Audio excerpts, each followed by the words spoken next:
Bonsoir tout le monde. Je voulais vous remercier pour toutes les manques de sympathie. C'est un coup dur pour ma famille et moi.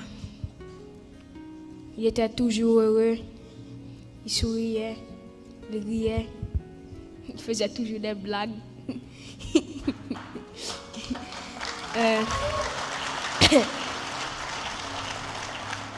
Je voulais aussi dire que un de mes plans, c'est de faire une fondation au nom de Mikaben.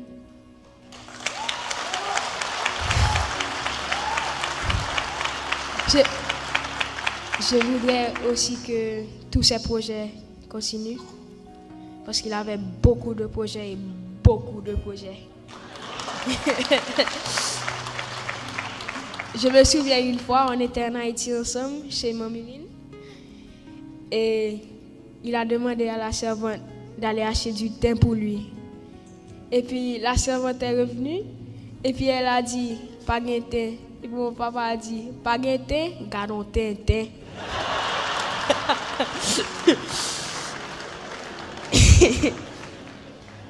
Je sais qu'il va nous manquer tous. Et je voulais remercier ma famille et tout le monde qui est ici. Merci d'être venu pour mon papa. Je vous aime.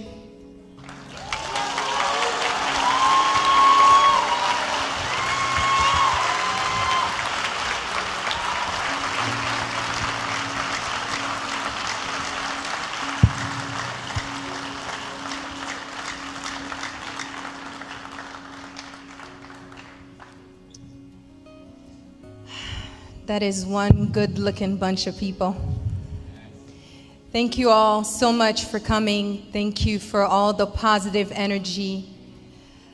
Thank you for all the support and all the prayers. If there's one thing Mika and I believe in is positivity and prayers, and that always helps. So I was supposed to write a speech, tell you about my husband, but I think you guys already have an idea of who he was. I can tell you he was full of joy, full of laughter. I can tell you he was a hard worker. He's a dedicated musician, but you guys already knew that. So I thought I would give you guys a little inside scoop to how we met and we started dating. He really wasn't my type at first. So my cousin Kaolan had a birthday party and he was hi baby, and he was a performer there. And you know, I don't really get starstruck, so it was whatever. You know, Mikaben, J. Perry, Eric Vilgal, okay, whatever. And at the end of the show, I went and hugged the person who hosted the party, which was called Christian. And I went and said bye or whatever, and he was in the middle of